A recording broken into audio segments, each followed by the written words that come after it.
Hello ನನ್ನ ಆತ್ಮೀಯ ಸ್ನೇಹಿತರೆ ಹಾಗೂ ನನ್ನ ಮುದ್ದು ಮಕ್ಕಳೇ, ಎಲ್ಲರೂ ಚೆನ್ನಾಗಿದ್ದೀರಲ್ಲ. ಇವತ್ತು ಒಂದು ತೆನಾಲಿ ರಾಮಕೃಷ್ಣರವರ ಒಂದು ಹಾಸ್ಯಭರಿತ ಹಾಗೂ ವಿಮರ್ಶಾತ್ಮಕ ಒಂದು ಕಥೆಯೊಂದಿಗೆ ನಿಮ್ಮ ಜೊತೆ ಬಂದಿದ್ದೀನಿ. ಹಾಂ, ಒಮ್ಮೆ ಕೃಷ್ಣದೇವರಾಯ ಕಾಲದಲ್ಲಿ ಕೃಷ್ಣದೇವರಾಯರಿಗೆ ಒಂದು ಸಮಸ್ಯೆ ಬಂತು. ಅಂದರೆ ಅವ್ರಿಗೊಂದು ಪ್ರಶ್ನೆ ಕಾಡ್ತಾ ಇತ್ತು. ನನ್ನ ಜನತೆ, ನನ್ನ ಪ್ರಜೆಗಳೆಲ್ಲರೂ ನನಗೆ ನಿಷ್ಠಾವಂತರಾಗಿದ್ದಾರಾ ತಿಳ್ಕೋಬೇಕು ಅಂತ. ಆ ಒಂದು ಮನದ ಆಸೆಯನ್ನು ತೆನಾಲಿ ರಾಮಕೃಷ್ಣರವ್ರ ಹತ್ರ ಅದನ್ನು ಚರ್ಚಿಸಿದ್ರು. ಸರಿ, ಅದನ್ನು ಪರೀಕ್ಷೆ ಮಾಡೇ ಬಿಡೋಣ ಅಂತ ಅಂದ್ಬಿಟ್ಟು ಇಬ್ಬರು ಸೇರಿ ಒಂದು ಡಂಗೂರ ಸಾರಿಸಿದ್ರು. ಏನಂತ ಅಂದರೆ, ಆ ಊರಿನಲ್ಲಿ ಎಲ್ಲರೂ ಒಂದೊಂದು ತಂಬಿಗೆ ಹಾಲನ್ನು ತಂದು ಒಂದೊಂದು ಹರಿವಾಣ, ದೊಡ್ಡದು ಹರಿವಾಣ ಇಟ್ಟಿರ್ತಾರೆ, ಅದರೊಳಗಡೆ ಹಾಕಬೇಕು ಅಂತ. ಸರಿ ಅಂತ ಡಂಗೂರ ಸಾರಿಸಿದಾಗ ಎಲ್ಲ ಪ್ರತಿಯೊಬ್ಬರು ಮನೆಯವರು ತೊಗೊಂಡೋಗಿ ಅದರಲ್ಲಿ ಹಾಕಿದ್ರು. ಅವ್ರವ್ರ ಮನೆಯಲ್ಲಿ ಹಾಲು ಸಿಗುತ್ತಲ್ಲ, ಅದನ್ನು ತೊಗೊಂಡು ಹಾಕಿದ್ರು. ಅದು ಹಾಕಿದ ಮೇಲೆ ಸರಿ ಅದೆಲ್ಲ ನೋಡೋಣ, ಚೆಕ್ ಮಾಡೋಣ ಅಂತ ಅಂದ್ಬಿಟ್ಟು ರಾಜ ಮತ್ತು ಅವನ ಕೆಲವು ಸೈನಿಕರು, ತೆನಾಲಿ ರಾಮಕೃಷ್ಣ ಎಲ್ಲರೂ ಹೋಗಿ ಅದನ್ನು ಪರೀಕ್ಷಿಸುವಾಗ ಅಲ್ಲಿ ಒಂದು ತೊಟ್ಟು ಕೂಡ ಹಾಲಿರಲಿಲ್ಲ. ಹಾಂ, ಆಶ್ಚರ್ಯ ಆಯಿತಾ ನಿಮಗೆಲ್ಲ? ಹೌದು, ಅಲ್ಲಿ ಒಂದು ತೊಟ್ಟು ಕೂಡ ಹಾಲಿರಲಿಲ್ಲ, ಅದೆಲ್ಲ ಫುಲ್ಲು ನೀರೇ ಇತ್ತು. ಇದೇನಿದು?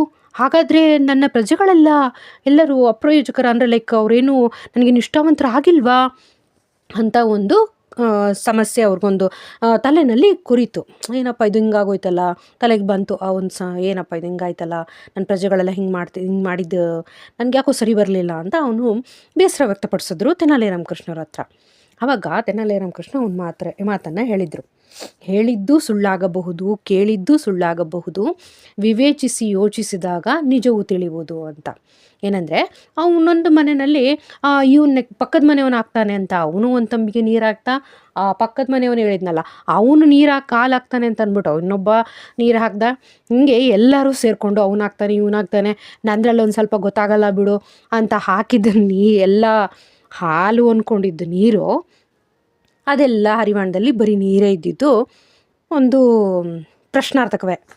ಸೊ ಇದನ್ನು ತಿಳಿದ ಮೇಲೆ ತೆನಾಲಿ ರಾಮಕೃಷ್ಣ ಅವ್ರಿಗೆ ಸಮಾಧಾನ ಮಾಡಿದ್ರು. ಏನು ಪರವಾಗಿಲ್ಲ ರಾಜರೇ, ನಿಮ್ಮ ರಾಜ್ಯದಲ್ಲಿರುವ ಎಲ್ಲ ಜನಗಳೂ ಕೂಡ ನಿಷ್ಠಾವಂತರೆ, ಬಟ್ ಅದನ್ನು ನೀವು ಸೂಕ್ಷ್ಮವಾಗಿ ತುಂಬ ಪರಿಶಾತ್ಮಕವಾಗಿ ನೋಡೋಕೆ ಹೋಗಬಾರ್ದು ಯಾವತ್ತೂ ಅಂತ ಅದನ್ನು ಮನವರಿಕೆ ಮಾಡಿಕೊಟ್ಟ. ಆಗ ಇವರು ಕೃಷ್ಣದೇವರಾಯರು ಅವನ ಆ ಸಮಯ ಪ್ರಜ್ಞೆಯನ್ನು ಮೆಚ್ಚಿ ಶಬಾಷ್ ಅಂತ ಹೇಳಿದ್ರು. ಈ ಕಥೆಯಿಂದ ನಾವೇನು ತಿಳ್ಕೊಬೋದು ಹೇಳಿ? ಯಾವುದನ್ನೇ ಆಗಲಿ ಕೆದಕಿ ಪ್ರತಿಯೊಂದನ್ನು ಪ್ರಶ್ನೆ ಮಾಡೋಕ್ಕೆ ಹೋಗಬಾರ್ದು. ಇವನು ನನಗೆ ತುಂಬ ಪ್ರಾಮಾಣಿಕವಾಗಿದ್ದಾನೆ, ತಡಿ ಇವನಿಗೊಂದು ಪ್ರಶ್ನೆ ಹಾಕೋಣ, ಇವನಿಗೊಂದು ಏನಾದರೂ ಒಂದು ಸಮಸ್ಯೆ ಕೊಡೋಣ, ಅದರಿಂದ ನನಗೆ ಗೊತ್ತಾಗ್ಬೋದೆ ಇವನು ನನಗೆ ಎಷ್ಟು ನಿಷ್ಠೆಯಿಂದ ಇದ್ದಾನೆ ಅಂತ ಪರೀಕ್ಷೆ ಮಾಡೋಕ್ಕೆ ಹೋಗಬಾರ್ದು. ಅದು ಆ ಪರೀಕ್ಷೆ ಮಾಡೋಕ್ಕೆ ಹೋಗಿ ಬೇರೆ ಏನೂ ಆಗಿ ಹೋಗುತ್ತೆ. ಸೊ ಹಾಗಾಗಿ ದಯವಿಟ್ಟು ನಿಮ್ಮ ಹತ್ತಿರದವ್ರನ್ನ ಅಥವಾ ನಿಮ್ಮ ಫ್ರೆಂಡ್ಸ್ನಾಗಲಿ ತುಂಬ ಪರೀಕ್ಷೆ ಮಾಡಿ ಅವ್ರನ್ನ ಸೆಲೆಕ್ಟ್ ಮಾಡ್ಕೋಬೇಡಿ. ಮನಸ್ಸಿನ ಕನ್ನಡಿ ಅಂತ ಹೇಳ್ತಾರೆ ಅಲ್ವಾ? ಸೊ ಈ ಕಥೆಯಿಂದ ನಿಮಗೆ ಒಂದು ನೀತಿವಂತೂ ಸಿಕ್ಕಿದ್ದುಂಟು. ಮಕ್ಕಳೇ, ನೀವು ಅಷ್ಟೇ, ಯಾವತ್ತೂ ಆಗಲಿ ಮುಖ ನೋಡಿ ಮೊಳೆ ಹಾಕಬೇಡಿ, ಮನಸ್ಸನ್ನು ನೋಡಿ ಅವರ ಸ್ನೇಹನ ಮಾಡಿ. ಓಕೆನಾ? ಇವತ್ತಿನ ಈ ಕಥೆ ನಿಮ್ಗೆ ಇಷ್ಟ ಆದಲ್ಲಿ ಪ್ಲೀಸ್ ಲೈಕ್ ಮಾಡಿ, ಶೇರ್ ಮಾಡಿ, ಸಬ್ಸ್ಕ್ರೈಬ್ ಮಾಡಿ. Thank you.